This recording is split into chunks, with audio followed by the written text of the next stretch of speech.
Quando meu próprio filho jogou aquela mala rasgada aos meus pés e mandou eu sumir da casa que construí com minhas mãos, ele não sabia que dentro daquela mala velha estava escondido o maior segredo da minha vida. Um segredo de 5 milhões de reais que eu mesmo preparei, anos antes para o dia em que me tratassem como lixo. Meu nome é Aldemir Guaraná da Luz. Tenho 66 anos de idade e moro aqui no interior do Paraná, numa cidadezinha pequena, onde todo mundo conhece todo mundo pelo apelido. Aqui me chamam de Seu Guaraná, ou só Deco, desde menino. Trabalhei a vida inteira como mestre de obras, construí casas, galpões, até um posto de saúde aqui da região. Passei 34 anos morando na mesma casa que eu mesmo levantei, tijolo por tijolo, depois que perdi minha esposa. Era uma casa simples, 3 quartos, varanda na frente com aquele piso vermelho que eu cimentei num fim de semana de verão. Não era mansão, mas era minha.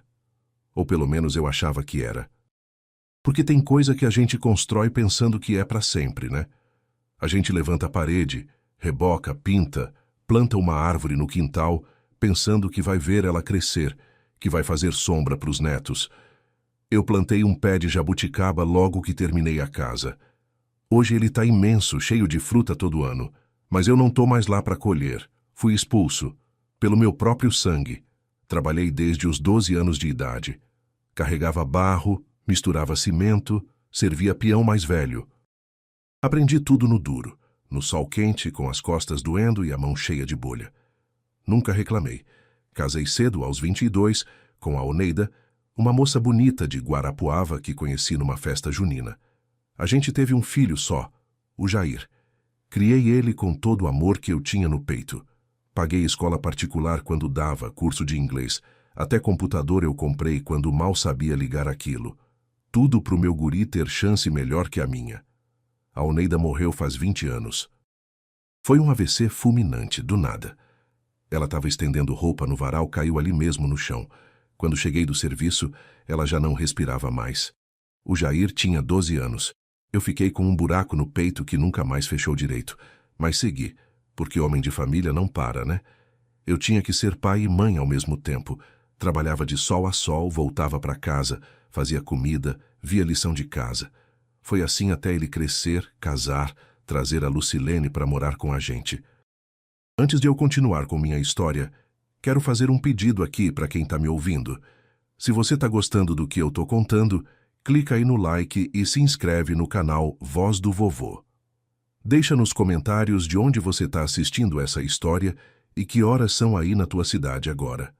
Isso ajuda demais a gente a continuar trazendo história todo dia aqui. E pode ter certeza, todo dia tem história nova, história de gente como eu, que passou perrengue e aprendeu alguma coisa com isso. Valeu mesmo, de coração. Agora deixa eu seguir aqui, eu nunca imaginei que ia terminar desse jeito. Sentado num ponto de ônibus debaixo de chuva, com uma mala velha na mão e sem ter para onde ir. Mas foi exatamente isso que aconteceu. E o pior, eu sabia que ia acontecer. Por isso, anos antes, eu preparei aquela mala. Eu nasci em 1959, num sítio pequeno perto de Campo Mourão. Meu pai, o seu Antônio Guaraná, era lavrador.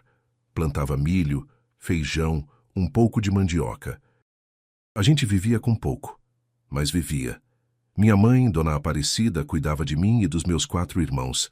Eu era o do meio, nem o mais velho para herdar responsabilidade, nem o mais novo para ser mimado. Era o do meio mesmo, aquele que aprende cedo a se virar sozinho. Desde cedo eu gostava de construção. Via o pessoal levantando casa de pau a pique de tijolo e ficava fascinado. Como é que um monte de barro e cimento virava parede, virava casa, virava abrigo? Meu pai ria de mim. Dizia que eu ia ser pedreiro rico.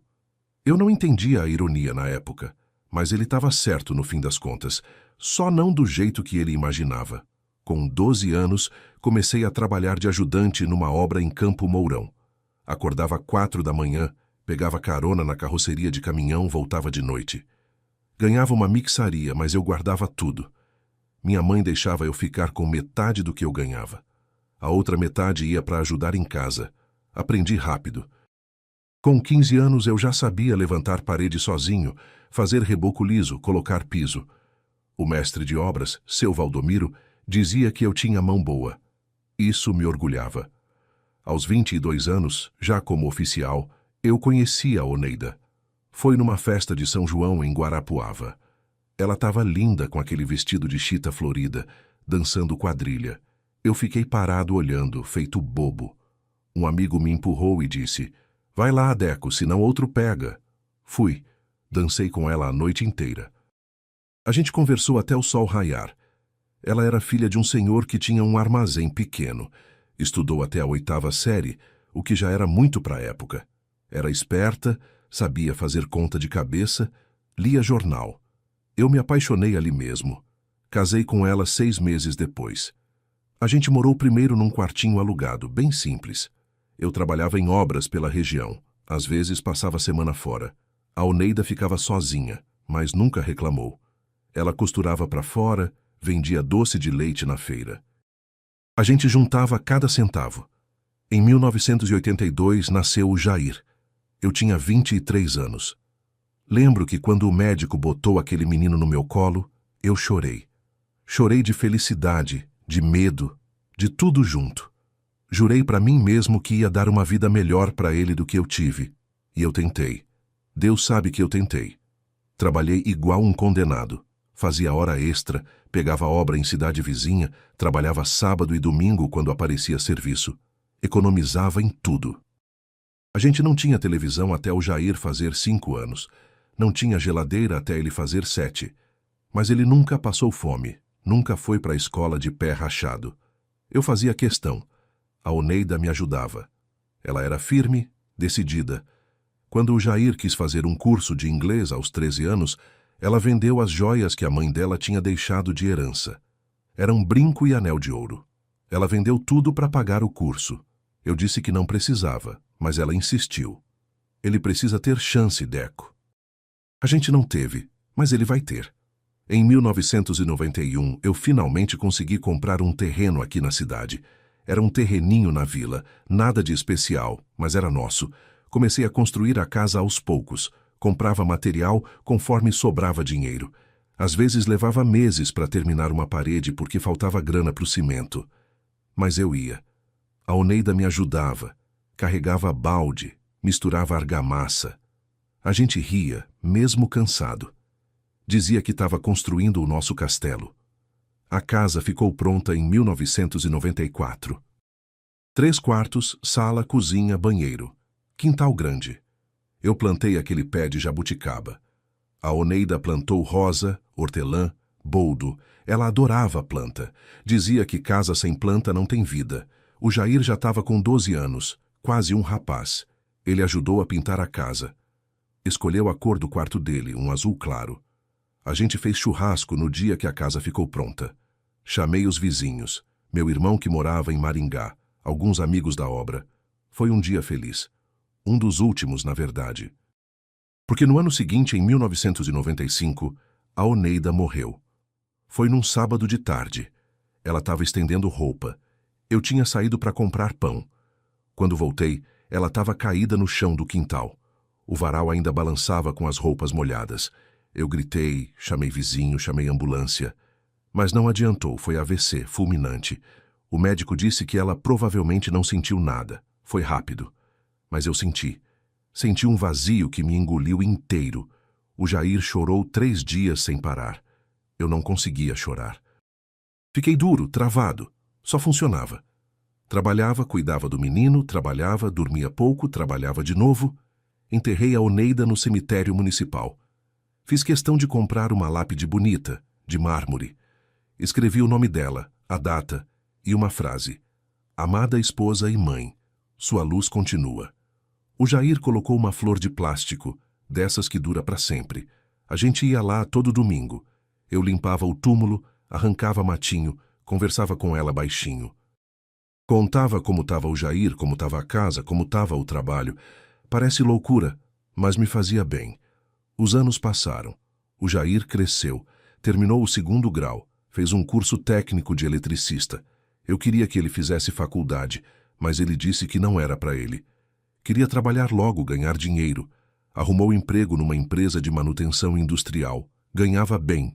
Conheceu a Lucilene numa festa de Réveillon. Ela era da cidade vizinha. Trabalhava numa loja de roupas. Bonita, simpática. Ele ficou apaixonado. Casou com ela em 2010. Ele tinha 28 anos. Eu paguei o casamento todo. Festa, buffet, fotógrafo. Eu queria que fosse bonito. Era meu único filho. Eles moraram um tempo num apartamento alugado. Mas em 2013, o Jair perdeu o emprego. A empresa fechou as portas. Ele ficou desesperado com conta para pagar, a Lucilene grávida do primeiro filho. Eu disse para eles virem morar comigo. A casa é grande, tem espaço. Fica aqui até vocês se organizarem. Eles aceitaram. No começo foi bom. A Lucilene ajudava em casa, cozinhava, limpava. O Jair arrumou outro emprego numa distribuidora. O neto nasceu, o Cauã. Eu fiquei radiante. Mas com o tempo, as coisas mudaram. A Lucilene começou a reclamar da casa. Dizia que era velha, que o banheiro era pequeno, que faltava espaço. O Jair concordava com ela. Eu reformei o banheiro, pintei a casa de novo, comprei móvel novo. Mas nunca estava bom. Eles começaram a falar em dinheiro. Perguntavam se eu não tinha guardado nada, se eu não tinha terreno, herança, alguma coisa. Eu sempre dizia que não, que o que eu tinha era a casa e a aposentadoria. Mentira. Eu tinha muito mais. Mas eu aprendi cedo que dinheiro desperta o pior das pessoas. Principalmente família, porque em 2008 meu pai morreu. Ele deixou um pedaço de terra lá no sítio. Não era grande coisa, uns 5 alqueires. Meus irmãos não quiseram ficar com aquilo. Era longe, difícil de cuidar. Eu comprei a parte deles. Paguei pouco, mas paguei. Fiquei com a terra. Em 2012, uma empresa de eucalipto ofereceu um valor bom pela terra. Eu vendi. Foram 180 mil na época. Dinheiro que eu nunca tinha visto junto na vida. Conversei com um amigo velho, o Nestor, que era contador aposentado. Expliquei a situação. Ele me orientou.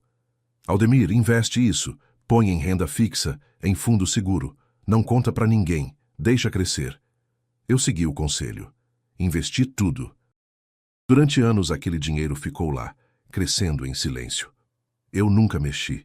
Vivia da aposentadoria, do trabalho. O dinheiro investido era meu segredo, minha reserva, meu plano B, porque eu sentia que um dia ia precisar, e eu estava certo. Os anos foram passando e a convivência ficando cada vez mais pesada dentro daquela casa que eu construí com tanto carinho. No começo, quando o Jair e a Lucilene mudaram para lá em 2013, até que as coisas funcionavam. Mas depois que o Cauã nasceu, tudo começou a mudar de figura. A Lucilene passou a mandar mais do que ajudar. Ela decidia o que ia ter de almoço, mudava os móveis de lugar sem me perguntar, reclamava de tudo. Dizia que a casa era escura, que o fogão era velho, que a geladeira fazia barulho demais. Eu tentava agradar. Comprei geladeira nova em 2015. Troquei o fogão em 2016. Mandei colocar janela maior na sala para entrar mais luz. Pintei a casa de novo. Dessa vez da cor que ela escolheu, um bege clarinho. Mas nunca era suficiente. Sempre tinha algo errado. Sempre tinha algo que precisava mudar, consertar, melhorar. E eu ia fazendo, porque eu queria paz. Queria ver meu neto crescer, queria ser aquele avô presente que leva no parque, que conta a história, que dá doce escondido. Só que a Lucilene começou a me afastar do Cauã. Quando eu ia pegar o menino no colo, ela dizia que ele estava com sono. Quando eu oferecia para levar no parque, ela inventava que ele tinha consulta. Quando eu trazia bala, chocolate, ela reclamava que ia estragar os dentes. O Jair não falava nada. Ficava quieto, concordava com a mulher. Eu via meu filho mudando, ficando diferente. Aquele menino que eu criei com tanto amor estava se transformando num homem que eu não reconhecia mais. Em 2018, as coisas pioraram de vez. O Jair começou a falar em dinheiro direto. Perguntava quanto eu recebia de aposentadoria, quanto gastava, se eu não tinha guardado nada. Eu dizia que não, que vivia do mês, que a aposentadoria mal dava. Ele insistia. Dizia que eu devia ter alguma reserva, Que homem que trabalhou a vida toda sempre guarda alguma coisa. Eu negava, e quanto mais eu negava, mais ele desconfiava. A Lucilene começou a falar em vender a casa. Dizia que a casa era grande demais para mim, que eu não conseguia cuidar direito, que estava ficando velha, igual a mim. Eu fingia que não ouvia, mas ouvia cada palavra, cada veneno. Ela falava para o Jair que eles precisavam de uma casa própria, que não dava para ficar morando de favor com o pai dele para o resto da vida. Favor. Ela chamava de favor morar na casa que eu ofereci, na casa que eu construí, na casa que era minha.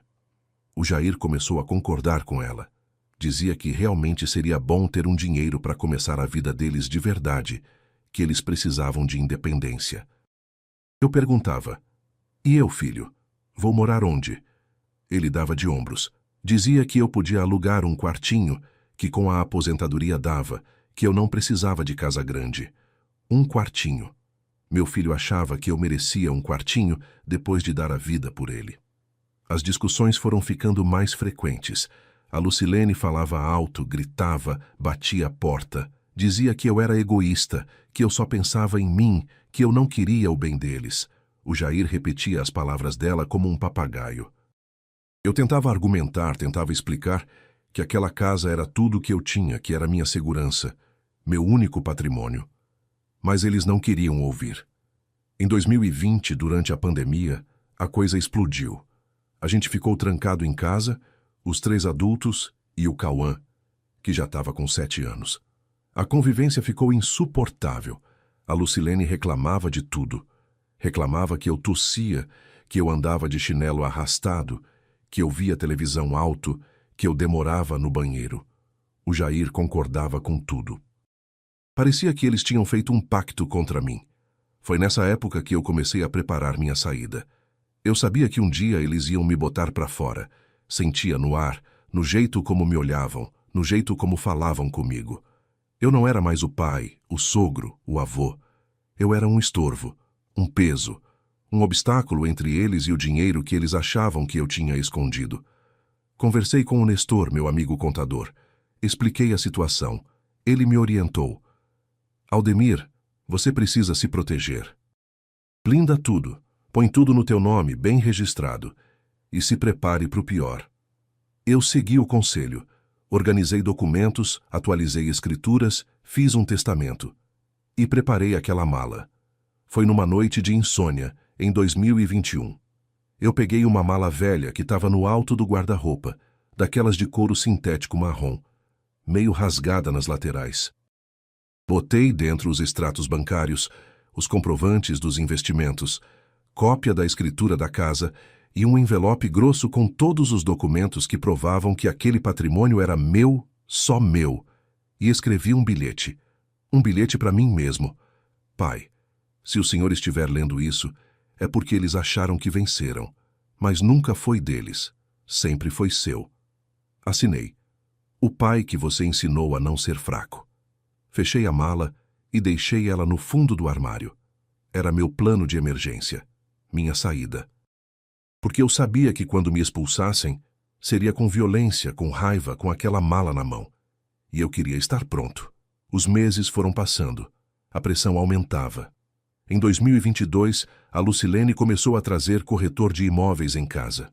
Dizia que era só para fazer avaliação, para saber quanto a casa valia. Eu expulsava os corretores. Dizia que minha casa não estava à venda.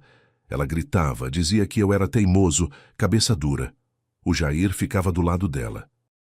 No começo de 2023, eles começaram a me ameaçar. Diziam que iam me internar num asilo, que eu não tinha mais condições de cuidar de mim mesmo, que eu estava ficando senil. Eu não estava. Eu sabia exatamente o que eles estavam fazendo, mas eu deixava eles falarem. Deixava eles acharem que eu era um velho bobo, um velho ultrapassado, um velho que não entendia nada. Porque velho não é burro. Velho só fica quieto. Em dezembro de 2024, eles intensificaram. Juntavam vizinho, juntavam parente distante. Todo mundo para dizer que eu devia vender a casa. Que estava grande demais, que eu não aguentava mais. Eu continuava negando. Até que chegou o dia. Dia 15 de março de 2025. Uma sexta-feira. Eu nunca vou esquecer. Eu estava sentado na sala assistindo o jornal das 7 da noite. O Cauã estava no quarto, a Lucilene na cozinha. O Jair chegou do trabalho e foi direto para a cozinha conversar com ela. Eu ouvi os sussurros. Depois de uns 10 minutos, os dois entraram na sala. Vinham decididos com cara fechada. O Jair desligou a televisão. Eu olhei para ele sem entender. Precisa desligar a TV? Tô assistindo o jornal. A gente precisa conversar, pai, ele disse com a voz dura. Eu percebi que era sério. Sentei direito na poltrona. A Lucilene ficou de pé, de braços cruzados, atrás do Jair. Conversar sobre o quê, filho? O Jair respirou fundo. Olhou para Lucilene, que fez um gesto com a cabeça, tipo incentivando ele a falar. Pai, a gente conversou. E chegou numa conclusão. O senhor vai ter que vender a casa. Eu senti um frio na barriga. Mas ri. Ri porque achei que era brincadeira, algum tipo de teste. Vender? Vender a casa? Para quê? Porque o senhor tá velho, pai, a Lucilene falou com aquela voz fina e irritante. O senhor não consegue mais cuidar direito daqui. Olha o quintal, tá cheio de mato, o telhado tá com goteira. A casa tá caindo aos pedaços. Eu cuido da minha casa como sempre cuidei, respondi tentando manter a calma. E se tem goteira, eu conserto. Sempre fiz isso. Não adianta consertar, pai, o Jair disse, se aproximando. A casa tá velha. E o senhor também. Esse dinheiro da venda vai ajudar a gente agora, a família. Família. A palavra me acertou como um soco.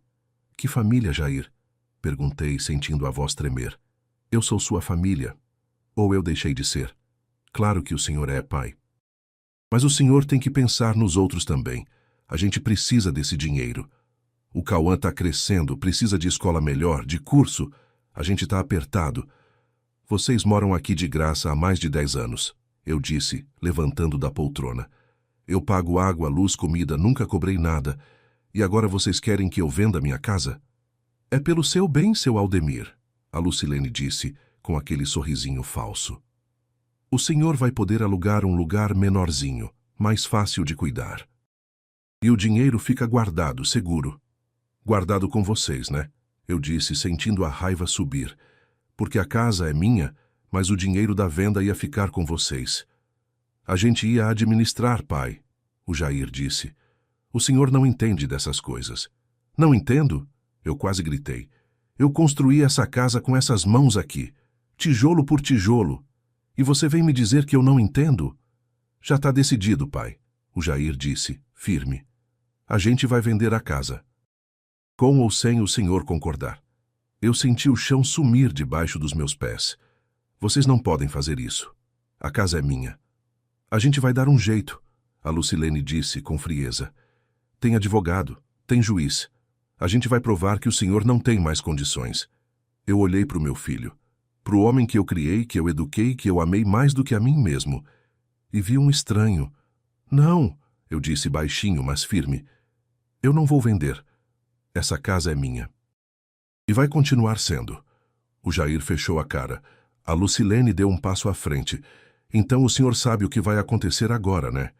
Ela saiu da sala, foi para o corredor. Eu ouvi ela abrindo o guarda-roupa do quarto que era meu. Ouvi ela remexendo. Meu coração acelerou. Eu sabia o que vinha. Ela voltou arrastando aquela mala velha, a mala marrom de couro sintético, meio rasgada. Jogou no chão, bem na minha frente. A mala bateu no piso com um barulho seco. Pega suas coisas e vai embora, ela disse com ódio nos olhos. Já virou um peso morto mesmo. A gente não aguenta mais. Eu olhei para a mala. Olhei para o Jair. Ele desviou o olhar, mas não me defendeu. Não disse uma palavra a meu favor. Jair, eu tentei com a voz quebrada. Filho, você vai deixar ela fazer isso comigo? Ele não respondeu. Só foi até a porta e abriu. É melhor o senhor ir, pai. Eu senti as lágrimas queimarem nos olhos, mas segurei. Não ia dar a eles o gosto de me ver chorar. Peguei a mala. Estava mais pesada do que eu lembrava. Claro, ela estava cheia. Passei pela porta. Chovia lá fora. Chovia forte, daquelas chuvas de março que parecem que vão lavar o mundo. Olhei para trás uma última vez. O Jair fechou a porta na minha cara sem dizer nada. Eu ouvi a chave girando na fechadura. Fiquei ali parado na calçada, com a mala na mão, a chuva caindo em cima de mim, encharcando minha roupa, meu cabelo, minha alma. Eu tinha 66 anos. Tinha trabalhado a vida inteira, construído aquela casa com minhas próprias mãos, criado aquele filho com todo o amor que eu tinha. E ali estava eu, na rua, expulso, como um cachorro velho que não serve mais. Fui andando até o ponto de ônibus na esquina. Sentei no banco molhado, a mala aos meus pés. Eu tremia, de frio, de raiva, de tristeza, de tudo. E foi ali, naquele ponto de ônibus, debaixo de chuva, que eu lembrei. A mala. Olhei para ela. Aquela mala velha e rasgada. A mesma que eu tinha preparado anos antes. Por curiosidade ou por desespero, eu não sei, eu abri. E quando vi o que tinha dentro, minhas mãos tremeram. Não eram roupas velhas, não eram tralhas, eram documentos, extratos bancários, comprovantes, e um envelope grosso amarelo com meu nome escrito à mão. Aldemir Guaraná da Luz. Abri o envelope com as mãos trêmulas. Dentro tinha uma carta. E números, muitos números. 5.247.000 reais. 5.247.000 reais. Eu peguei a carta. Reconheci a letra na hora, era minha. Eu tinha escrito aquilo e comecei a ler. Pai, se o senhor estiver lendo isso, é porque eles acharam que venceram, mas nunca foi deles, sempre foi seu. Aqueles 180.000 reais que você investiu em 2012 cresceram. Cresceram muito. O Nestor cuidou de tudo, como você pediu. Esse dinheiro está no seu nome, só no seu nome. Eles não sabem, ninguém sabe. E quando eles te expulsarem, como você sempre soube que iam fazer, você vai ter isso. Sua liberdade, sua dignidade, sua justiça. Assinado, o pai que você ensinou a não ser fraco. Eu reli 3 vezes. 4. 5. Minha cabeça girava. Eu tinha preparado aquilo, anos atrás. Eu sabia. Eu sempre soube que esse dia ia chegar. E eu tinha me preparado. Guardei tudo de volta na mala, fechei com cuidado. Olhei para a casa que tinha sido minha, as luzes acesas. Meu filho e minha nora lá dentro, provavelmente comemorando, achando que tinham vencido. Mas não tinham, porque velho não é burro. Velho só fica quieto. E eu tinha ficado quieto tempo suficiente. A chuva parou de cair por volta das 9 da noite. Eu continuei sentado naquele ponto de ônibus, segurando aquela mala como se fosse a coisa mais preciosa do mundo. E era, porque dentro dela estava minha dignidade de volta. Minha prova de que eu não era um velho bobo, um velho inútil, um peso morto como a Lucilene tinha dito. Eu não sabia que os 180.000 reais que investi em 2012 tinham crescido tanto. Mais de 5 milhões.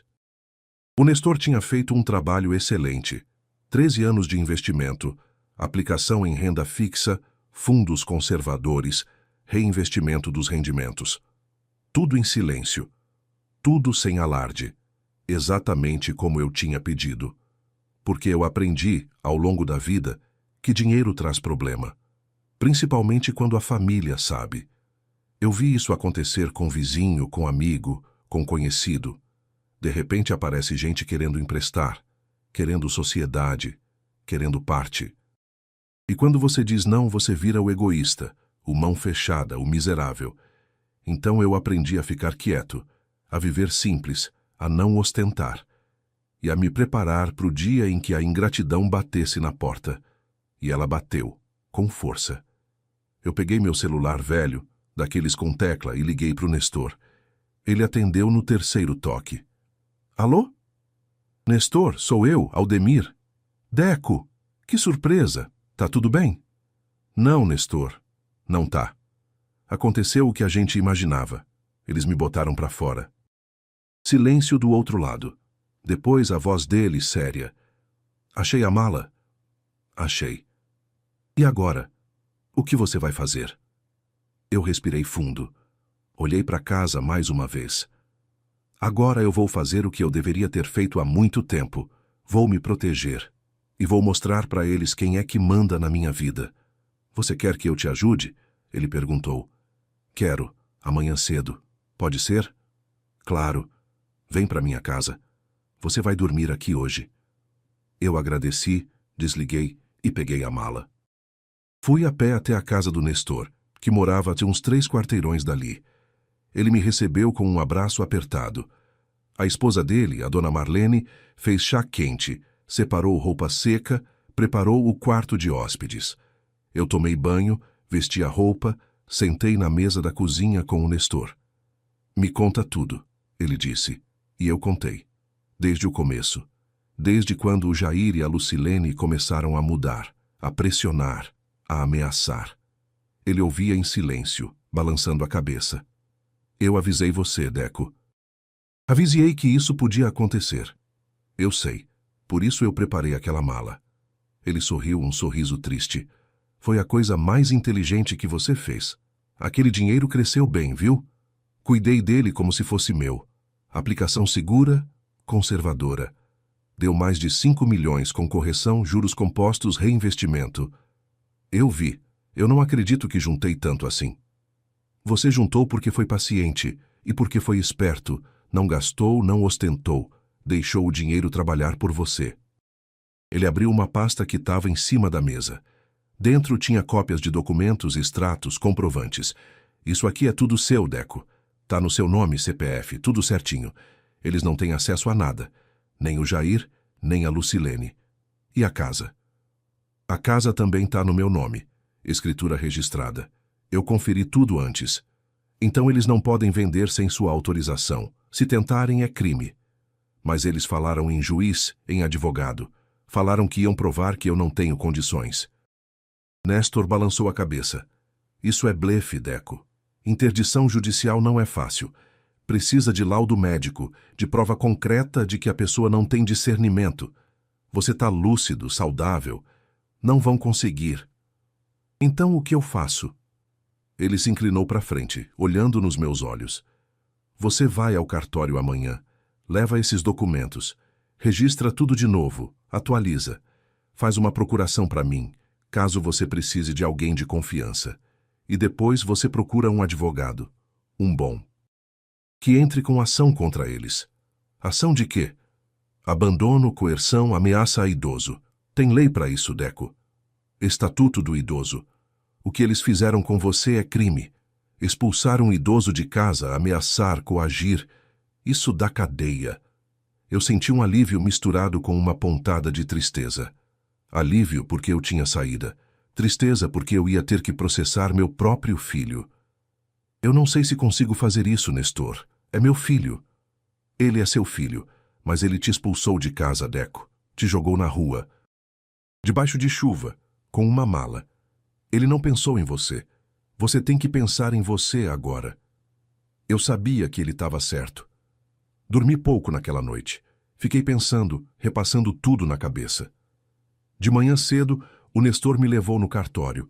Atualizei a escritura da casa, registrei procuração em nome dele e tirei certidões. Tudo certinho, tudo legal. Depois, fomos num escritório de advocacia que ele conhecia. O advogado, Dr. Marcelo, era um homem de uns 50 anos, sério, competente. Expliquei a situação. Ele ouviu tudo, anotando. O senhor tem prova? Ele perguntou. Tenho vizinhos que viram. Tenho essa mala. Tenho meus documentos provando que a casa é minha. Isso já ajuda. Vou entrar com uma ação de reintegração de posse. O senhor vai voltar para sua casa. E também vou entrar com queixa-crime por coerção e maus tratos a idoso. E quanto tempo isso leva? Com liminar, uns dias, no máximo uma semana. Vou pedir urgência. Eu assinei os papéis, paguei os honorários antecipados com parte do dinheiro que eu tinha e saí dali um pouco mais aliviado. Nos dias seguintes, fiquei na casa do Nestor. O Dr. Marcelo trabalhou rápido. Em 4 dias, conseguiu a liminar. No dia 22 de março de 2025, uma sexta-feira, eu voltei para minha casa, acompanhado de oficial de justiça, advogado e 2 policiais. Quando eu cheguei na frente da casa, o Jair estava saindo para o trabalho. Ele me viu e parou, branco, igual papel. Pai, o que o senhor está fazendo aqui? O oficial de justiça se apresentou. Tenho uma ordem de reintegração de posse. O senhor Aldemir Guaraná da Luz é o proprietário legal deste imóvel e será reintegrado imediatamente. A Lucilene apareceu na porta, com cara de espanto. Como assim? Esse velho não tem direito? Tem sim, senhora, o advogado disse, mostrando os papéis. E os senhores têm 24 horas para desocupar o imóvel. Caso contrário, serão retirados à força. Isso é um absurdo! Ela gritou. Essa casa é nossa. A gente mora aqui há anos. A casa é do meu cliente, o Dr. Marcelo disse, calmo. E os senhores estão aqui por permissão dele, que foi revogada no momento em que expulsaram ele ilegalmente. O Jair tentou argumentar, mas o oficial não deu espaço. Entregou a notificação e avisou que voltaria no dia seguinte. Os policiais ficaram ali, garantindo que eu entrasse em casa com segurança. Eu entrei. Olhei ao redor. Tudo estava igual. Minha poltrona, minha televisão, minha cozinha. Meu pé de jabuticaba no quintal. Tudo ali como se nada tivesse acontecido. Mas tinha acontecido. Aquela casa não era mais a mesma, porque o que tinha quebrado não era a porta, nem a janela. Era a família. A Lucilene passou o dia jogando minhas coisas fora, quebrando objeto, gritando. O Jair tentava acalmar ela, mas sem sucesso. Eu fiquei no quarto, trancado, esperando passar. No dia seguinte, eles saíram. Pegaram as coisas deles e foram embora, sem falar comigo, sem pedir desculpa, sem nada. Mas a história não tinha acabado, porque além da reintegração de posse, o Dr. Marcelo tinha entrado com a queixa-crime, e ela foi aceita. O Jair e a Lucilene foram intimados a depor. Foram investigados. Vizinhos prestaram depoimento, confirmando que me viram sendo expulso de casa naquele dia de chuva. Em junho de 2025, saiu a sentença. Os dois foram condenados. Jair pegou pena de 1 ano, convertida em serviços comunitários e multa. Lucilene pegou 1 ano e meio, mesma situação. Além disso, foram proibidos de se aproximar de mim por 5 anos e de tentar qualquer contato ou reivindicação sobre meu patrimônio. Quando a notícia chegou até mim, eu não senti vitória. Senti um vazio, porque eu tinha vencido na justiça, mas tinha perdido meu filho. O Cauã ficou com a avó materna. Eu nunca mais vi ele. Nem quis, porque eu não ia disputar criança, não ia fazer escândalo. Eu já tinha sofrido demais. Mas uma coisa eu aprendi nessa história toda. Velho não é bobo. Velho não é peso morto. Velho não é descartável. Velho é sábio. E quando prepara o terreno certo, velho vence. Hoje, quando olho para trás e vejo tudo o que aconteceu, eu não sinto raiva, não sinto ódio. Sinto uma tristeza que mora aqui no peito, uma tristeza mansa que já faz parte de mim. Porque por mais que a justiça tenha me dado razão, por mais que eu tenha vencido na lei, eu perdi alguma coisa que dinheiro nenhum compra de volta. Eu perdi meu filho. O Jair era tudo para mim.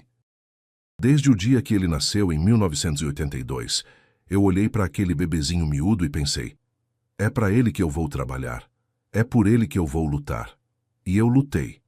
Acordei cedo, voltei tarde, carreguei peso, peguei sol na cabeça, chuva nas costas, tudo pensando que eu estava construindo um futuro melhor para ele.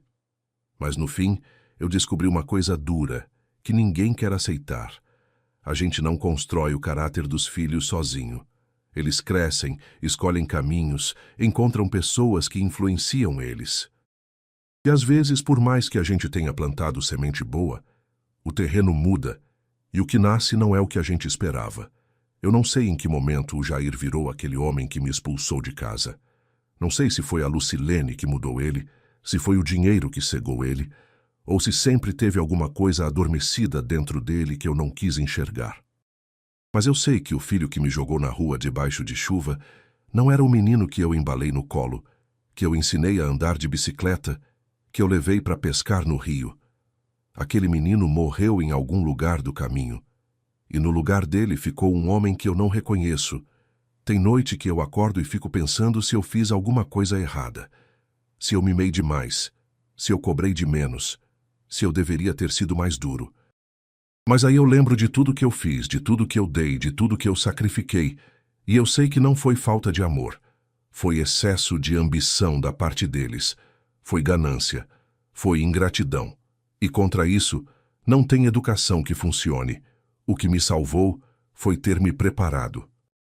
Porque se eu não tivesse preparado aquela mala anos antes, se eu não tivesse guardado aquele dinheiro em silêncio, se eu não tivesse confiado no Nestor para cuidar dos investimentos, eu teria acabado num asilo, num quartinho alugado, dependendo da boa vontade de gente que não tem boa vontade nenhuma. Mas eu me preparei, e essa preparação me devolveu a dignidade. Hoje eu moro na mesma casa, a casa que eu construí, que eu defendi, que eu recuperei na justiça. Ela continua simples, 3 quartos, varanda na frente, quintal nos fundos. O pé de jabuticaba tá lá, forte, cheio de fruta. Eu colho todo ano, faço geleia, dou pros vizinhos. A casa é silenciosa agora. Não tem grito, não tem briga, não tem tensão. Tem paz. Uma paz que eu não sentia há muito tempo. Eu reformei algumas coisas depois que eles saíram. Pintei a sala de um verde clarinho que eu sempre gostei. Troquei o piso da cozinha. Comprei uma poltrona nova, mais confortável, porque a minha coluna reclama quando eu fico muito tempo sentado. Arrumei a goteira do telhado que a Lucilene tanto reclamava, mas que ela nunca se ofereceu para ajudar a consertar. Agora a casa está do jeito que eu sempre quis, do meu jeito. Faço minhas coisas no meu tempo. Acordo cedo, por volta das 6 da manhã, porque corpo de velho não dorme até tarde. Faço café bem forte, como sempre gostei. Sento na varanda, tomo meu café olhando o sol nascer. Tem um passarinho que vem todo dia bicar migalha de pão que eu deixo no parapeito. Não sei que passarinho é, mas ele é pontual. Sempre às 6:30 da manhã, ele tá ali. A gente fez uma amizade silenciosa, eu e ele. Eu ainda tenho contato com o Nestor e a dona Marlene. Eles me visitam todo domingo. A gente toma chimarrão, conversa sobre a vida, sobre política, sobre os tempos antigos. O Nestor continua cuidando do meu dinheiro, dos meus investimentos. Eu não mexi em quase nada daqueles 5 milhões. Gastei só o necessário com advogado, com as reformas da casa, com umas coisas que eu precisava. O resto tá lá, rendendo, crescendo. Não é para mim, porque eu não preciso de muito. É minha segurança. É minha tranquilidade de saber que eu não dependo de ninguém. Alguns vizinhos me perguntam se eu me sinto sozinho. Eu respondo que solidão e paz são coisas diferentes. Eu tive companhia que me fazia mal, que me sufocava, que me humilhava.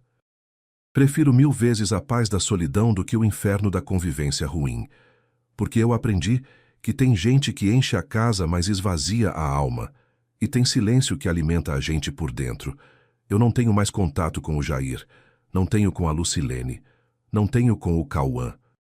A última notícia que eu soube, pela boca de uma vizinha que encontrou a Lucilene no mercado, é que eles estão morando num apartamento alugado na periferia, que o Jair continua trabalhando na distribuidora e que a vida não tá fácil. Eu não sinto pena, não sinto alegria, não sinto nada. É como se fossem pessoas que eu conheci numa outra vida, numa outra versão de mim que não existe mais. Às vezes eu penso no Cauã. Ele era uma criança boa, alegre. Será que ele lembra de mim? Será que a mãe dele contou a versão dele ou a verdade? Será que ele cresceu ouvindo que o avô era um velho egoísta que não ajudou a família? Ou será que um dia ele vai saber o que realmente aconteceu? Eu não sei. E talvez seja melhor assim, porque criança não tem culpa das escolhas dos pais. E eu não quero ser o motivo de dor na vida dele, mesmo que de longe. Eu fiz novos amigos aqui na vizinhança. Tem o seu Osvaldo, um senhor viúvo que mora 2 casas para baixo. A gente joga dominó toda quinta-feira à tarde. Tem a dona Cida, uma senhora de 70 anos que vende pastel na feira. Ela sempre me traz um pastel de queijo quentinho quando passa na frente de casa. Tem o Zeca, um rapaz novo que mora sozinho e que de vez em quando me pede ajuda para consertar alguma coisa. Eu ajudo. Porque ajudar faz bem para a alma, desde que seja para quem merece. O que eu aprendi com tudo isso é que família não é quem tem o seu sangue. Família é quem te respeita, quem te valoriza, quem está do teu lado quando a vida aperta. Eu tive mais família nos vizinhos, no Nestor, na Dona Marlene, do que no meu próprio filho. E isso não é triste, é a realidade. E a gente tem que aceitar a realidade, por mais dura que ela seja. Aprendi também que dinheiro não resolve tudo, mas segurança financeira te dá escolha. Eu podia ter ficado na rua, podia ter aceitado morar num quartinho miserável, podia ter me sujeitado à humilhação só para não ficar desamparado. Mas eu tinha uma saída que eu preparei em silêncio, que eu guardei em segredo, que eu planejei pensando no pior. E quando o pior chegou, eu estava pronto. Tem gente que me critica, que diz que eu fui duro, que eu devia ter perdoado, que pai perdoa filho sempre. Mas essas pessoas não sabem o que é ser expulso da própria casa. Não sabem o que é ser chamado de peso morto, de inútil, de estorvo. Não sabem o que é ver o filho que você criou te tratar como lixo. Perdão não apaga a humilhação. Perdão não constrói respeito. E respeito é a base de tudo. Eu não me arrependo do que fiz. Eu me defendi. Usei a lei, usei a justiça, usei a inteligência que Deus me deu. E hoje eu vivo em paz. Uma paz conquistada. Uma paz que eu mereci. Uma paz que ninguém pode tirar de mim. Quando eu olho para aquela mala velha que eu guardei ali no armário como lembrança, eu sorrio. Porque aquela mala representa a coisa mais importante que eu aprendi na vida. Velho não é bobo. Velho tem experiência. Velho sabe prever. Velho se prepara. E quando chega a hora, velho mostra que ainda está no comando da própria história. Hoje eu tenho 66 anos. Tenho saúde, tenho casa, tenho dinheiro guardado, tenho paz. Tenho tudo que um homem da minha idade precisa para viver com dignidade. Não tenho filho, não tenho neto, não tenho nora. Mas tenho a mim mesmo. E no fim a gente só pode contar mesmo é com a gente.